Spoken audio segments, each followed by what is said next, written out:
नमस्कार। आकाशवाणी जयपुर अजमेर से प्रस्तुत हैं प्रादेशिक समाचार।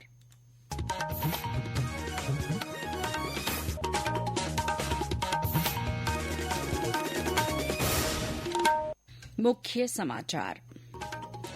केंद्रीय वित्त मंत्री निर्मला सीतारमण ने वित्तीय क्षेत्र और पूंजी बाजार के हितधारकों के साथ बजट पूर्व परामर्श किया। राज्य सरकार ने भी प्रदेश के बजट के लिए आम जन से सुझाव मांगे। कोटा बूंदी क्षेत्र में सुपोषित मां अभियान का तीसरा चरण कल से शुरू होगा। राष्ट्रीय खेल पुरस्कारों की घोषणा। राजस्थान की पैरा निशानेबाज मोना अग्रवाल को अर्जुन पुरस्कार दिया जाएगा। और प्रदेश में तेज सर्दी और शीतलहर से जनजीवन प्रभावित। आगामी दिनों में तापमान में 2 से 3 डिग्री बढ़ोतरी के आसार।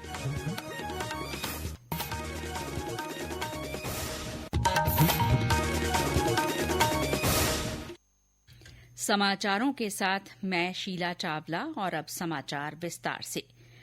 केंद्रीय वित्त मंत्री निर्मला सीतारमण ने आज आगामी केंद्रीय बजट 2025-26 के संबंध में वित्तीय क्षेत्र और पूंजी बाजार के हितधारकों के साथ बजट पूर्व परामर्श बैठक की।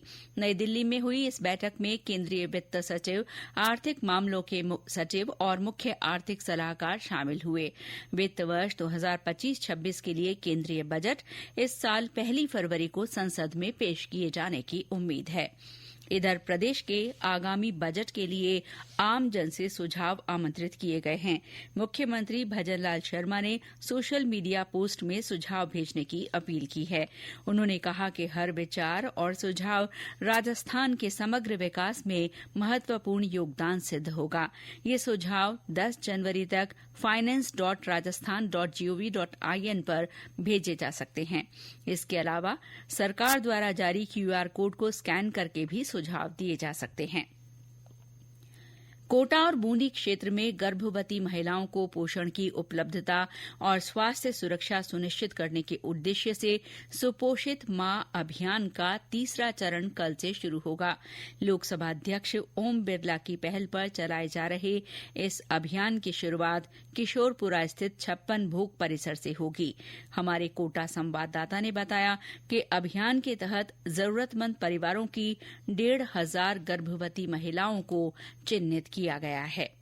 लोकसभा अध्यक्ष श्री ओम बिरला की पहल पर कोटा बूंदी को देश में पोषण और स्वास्थ्य सुरक्षा के आदर्श मॉडल के रूप में स्थापित करने वाले सुपोषित मां अभियान के 2 चरण सफलतापूर्वक पूरे हो चुके हैं। अभियान के तहत चिन्हित गर्भवती महिलाओं को पोषण किट उपलब्ध करवाई जाएगी। इसके साथ ही चिकित्सकीय परामर्श, निःशुल्क दवाइयां और नियमित वैक्सीनेशन की सुविधा भी दी जाएगी। आशीष मेहता, आकाशवाणी समाचार, कोटा। लोकसभा अध्यक्ष ने आज कोटा के MBS अस्पताल और JK लोन अस्पताल में व्यवस्थाओं का जायजा लिया। उन्होंने MBS अस्पताल परिसर में खाली पड़े भवन को मरीजों के उपयोग के लिए तैयार करने के निर्देश दिए। श्री बिरला ने मरीजों की आवश्यकता को ध्यान में रखते हुए अस्पताल में जीर्णोद्धार कार्य करने को भी कहा। राज्यपाल हरिभाऊ बागड़े ने युवाओं से विकसित भारत के संकल्प को पूरा करने में भागीदारी निभाने का आह्वान किया है। उन्होंने कहा कि नई राष्ट्रीय शिक्षा नीति के तहत युवा स्वरोजगार और आत्मनिर्भर भारत से जुड़कर राष्ट्र के विकास में योगदान दे सकते हैं। राज्यपाल आज महाराष्ट्र के लातूर में अखिल भारतीय विद्यार्थी परिषद ABVP के 59वें देवगिरी राज्य सम्मेलन में बोल रहे थे। श्री बागड़े ने कहा कि ABVP को राष्ट्र प्रथम की भावना के साथ राष्ट्र के विकास में विभिन्न क्षेत्रों में युवाओं को जोड़ने की पहल करनी चाहिए। प्रदेश में चल रहे राष्ट्रीय सड़क सुरक्षा माह के तहत आज विभिन्न स्थानों पर जागरूकता कार्यक्रम आयोजित किए गए। जैसलमेर में पोकरण के सरकारी कॉलेज में सड़क सुरक्षा पर प्रश्नोत्तरी प्रतियोगिता आयोजित की गई। झालावाड़ में पुलिस, परिवहन विभाग और निजी संस्था की ओर से लोगों को हेलमेट वितरित किए गए। नागौर में जागरूकता रैली निकाली गई। रैली के माध्यम से लोगों को यातायात नियमों के बारे में बताया गया। करौली के श्री महावीर जी में थानाधिकारी कैलाश सामरी ने कविता के माध्यम से लोगों को हेलमेट लगाने के लिए प्रेरित किया। ये समाचार आकाशवाणी जयपुर अजमेर से प्रसारित किए जा रहे हैं। प्रादेशिक समाचार बुलेटिन आप हमारे x handle @AIRnews_Jaipur, YouTube channel Rajasthan AIR news और फेसबुक AIR न्यूज राजस्थान पर भी सुन सकते हैं।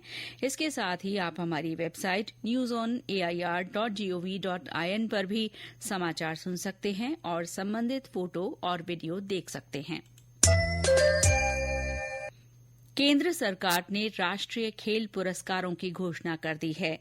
विश्व शतरंज champion D Gukesh, Paris Olympic में 2 पदक जीतने वाली निशानेबाज मनु भाकर, भारतीय हॉकी टीम के कप्तान हरमनप्रीत सिंह और पेरिस पैरालंपिक में एथलेटिक्स में स्वर्ण पदक जीतने वाले प्रवीण कुमार को मेजर ध्यानचंद खेल रत्न पुरस्कार दिया जाएगा। 32 खिलाड़ियों को अर्जुन पुरस्कार से नवाजा जाएगा। इनमें राजस्थान की पैरा निशानेबाज मोना अग्रवाल भी शामिल हैं। उन्होंने 2024 के पैरालंपिक में R2 महिला वर्ग में 10 मीटर एयर राइफल SH-1 स्पर्धा में देश के लिए कांस्य पदक जीता था। वहीं विभिन्न खेलों के लिए 5 कोच भी द्रोणाचार्य पुरस्कार से सम्मानित किए जाएंगे। Physical education foundation of India को राष्ट्रीय खेल प्रोत्साहन पुरस्कार दिया जाएगा। राष्ट्रपति द्रौपदी मुर्मू 17 जनवरी को राष्ट्रपति भवन में आयोजित समारोह में ये पुरस्कार देंगी। और अब मौसम। प्रदेश में तेज सर्दी और शीतलहर से जनजीवन प्रभावित हो रहा है। लोगों की दिनचर्या में बदलाव देखा जा रहा है। राज्य के कई जिलों में आज सुबह भी घना कोहरा छाया रहा। कई स्थानों पर धुंध से दृश्यता काफी कम रही, इससे यातायात प्रभावित हुआ। प्रदेश में बीती रात सबसे कम 3.6 डिग्री सेल्सियस तापमान सीकर के फतेहपुर में दर्ज किया गया। मौसम केंद्र जयपुर के निदेशक राधेश्याम शर्मा ने बताया कि आने वाले दिनों में तापमान में 2 से 3 डिग्री सेल्सियस की बढ़ोतरी के आसार हैं। इससे कोहरे से भी राहत मिलेगी। आगामी दिनों में राजस्थान में एक और कमजोर पश्चिमी विक्षोभ का आंशिक असर रहेगा। इसके असर से 4-5 जनवरी को पश्चिमी राजस्थान और पूर्वी राजस्थान के कुछ भागों में बादल छाए रहने की संभावना है। इसके अलावा उत्तर पश्चिमी राजस्थान में 5 जनवरी को कहीं कहीं हल्की बूंदाबांदी होने की संभावना है। आने वाले दिनों में न्यूनतम और अधिकतम तापमान में 2 से 3 डिग्री सेल्सियस की बढ़ोतरी होगी। वहीं कोहरे का जो स्पेल चल रहा है उसमें भी कमी आने की संभावना है। इस बीच शीतलहर से पाला पड़ने की आशंका को देखते हुए किसानों के लिए एडवाइजरी जारी की गई है। भीलवाड़ा में कृषि विभाग के संयुक्त निदेशक विनोद जैन ने किसानों को पाले से फसलों को बचाने के लिए सल्फ्यूरिक एसिड के घोल का छिड़काव करने की सलाह दी है।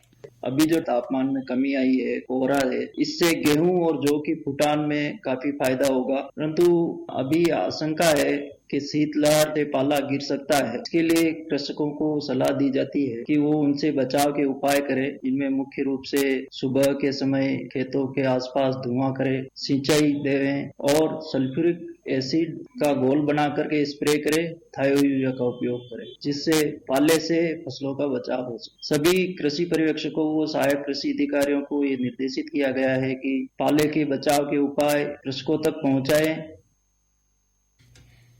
प्रदेश में पड़ रही तेज सर्दी के मद्देनजर आंगनबाड़ी केंद्रों के समय में बदलाव के लिए जिला कलेक्टरों को अधिकृत किया गया है। महिला और बाल विकास विभाग के शासन सचिव महेंद्र सोनी ने बताया कि आंगनबाड़ी केंद्रों पर आने वाले बच्चों को सर्दी से बचाने के लिए जिला कलेक्टरों को मौसम के अनुसार निर्णय लेने को कहा गया है। उन्होंने कहा कि तेज सर्दी के दौरान छुट्टी पर रहने वाले बच्चों को पूरक पोषाहार का वितरण टेक होम राशन के रूप में किया जाएगा। सरिस्का अभ्यारण्य के बाघ ST2402 को आज अलवर के करणपुरा गांव में देखा गया। वन विभाग की टीम इस बाघ पर लगातार नजर बनाए हुए है। ये बाघ आज दौसा के बावड़ी खेड़ा और करीरिया होते हुए अलवर के पीपल हेड़ा और करणपुरा गांव में पहुंच गया। दौसा के जिला वन अधिकारी केतन कुमार ने बताया कि ये बाघ कल दौसा के महूखेड़ा गांव में देखा गया था। इसके बाद से इसे रेस्क्यू करने का प्रयास किया जा रहा है। प्रेजेंटली करणपुर है, गांव है अलवर की सीमा में, वहां तक पहुंचे हैं और इसके बाद लेटेस्ट जो पगमार्क है वो जो खेतों के अंदर में जाके डिसअपियर हो रही है, तो फिर उनके आसपास के एरिया भी हम लोग अभी ट्रैक कर रहे हैं। यहाँ पे 4:30 बजे एक घर के अंदर, तो फिर बीच में जो इनका रास्ता है उसके अंदर से आया हुआ है एंड उसमें जैसे निकल के आगे खेतों में गया। अजमेर में सूफी संत ख्वाजा मोइनुद्दीन हसन चिश्ती के सालाना उर्स की औपचारिक शुरूआत हो गई है। 813वें उर्स में भाग लेने के लिए देश विदेश से जायरीन पहुंच रहे हैं। केंद्रीय मंत्री चिराग पासवान की ओर से आज मजार शरीफ पर चादर पेश की गई। प्रधानमंत्री नरेंद्र मोदी की ओर से 4 जनवरी को संसदीय कार्य मंत्री किरेन रिजिजू चादर चढ़ाएंगे। श्री रिजिजू इसी दिन दरगाह के वेब पोर्टल और गरीब नवाज ऐप की भी शुरूआत करेंगे। उर्स में बड़ी संख्या में लोगों की आवक को देखते हुए जिला प्रशासन और पुलिस विभाग की ओर से सुरक्षा के पुख्ता बंदोबस्त किए गए हैं। वहीं अकीदतमंदों की सुविधा के लिए भी खास इंतजाम किए गए हैं। केंद्र सरकार के संस्कृति मंत्रालय की ओर से आज से जयपुर में राजस्थान रंग महोत्सव राजरंगम की शुरूआत हुई। जवाहर कला केंद्र में शुरू हुए महोत्सव में आज काल पुरुष क्रांतिकारी वीर सावरकर नाटक का मंचन किया जा रहा है। 5 दिन चलने वाले इस महोत्सव में 150 कलाकार अपनी प्रतिभा दिखाएंगे। वहीं राज्य सरकार के पर्यटन, कला और संस्कृति विभाग के सहयोग से 6 जनवरी से इरफान थिएटर फेस्टिवल आयोजित किया जाएगा। 3 दिन का ये फेस्टिवल भारतीय सिनेमा और रंगमंच के कलाकार इरफान खान को समर्पित है। जयपुर के पुलिस मुख्यालय में आज नव वर्ष स्नेह मिलन समारोह आयोजित किया गया। इस मौके पर पुलिस महानिदेशक यूआर साहू ने साल 2024 में कानून व्यवस्था बनाए रखने और अपराधों की रोकथाम में पुलिस कर्मियों द्वारा किए गए प्रयासों की सराहना की। उन्होंने सभी पुलिस कर्मियों से नए साल में भी निष्ठापूर्वक काम करने और प्रदेश में सुरक्षित तथा शांतिपूर्ण माहौल बनाए रखने का आह्वान किया। श्री साहू ने पुलिस कर्मियों से आम जन की अपेक्षाओं पर खरा उतरने का प्रयास करने की बात कही। समारोह में पुलिस के वरिष्ठ अधिकारियों और पुलिसकर्मियों ने भाग लिया। और अंत में मुख्य समाचार एक बार फिर। केंद्रीय वित्त मंत्री निर्मला सीतारमण ने वित्तीय क्षेत्र और पूंजी बाजार के हितधारकों के साथ बजट पूर्व परामर्श किया। राज्य सरकार ने भी प्रदेश के बजट के लिए आम जन से सुझाव मांगे। कोटा बूंदी क्षेत्र में सुपोषित मां अभियान का तीसरा चरण कल से शुरू होगा। राष्ट्रीय खेल पुरस्कारों की घोषणा, राजस्थान की पैरा निशानेबाज मोना अग्रवाल को अर्जुन पुरस्कार दिया जाएगा। और प्रदेश में तेज सर्दी और शीतलहर से जनजीवन प्रभावित, आगामी दिनों में तापमान में 2 से 3 डिग्री बढ़ोतरी के आसार। इसके साथ ही प्रादेशिक समाचार बुलेटिन समाप्त हुआ। नमस्कार।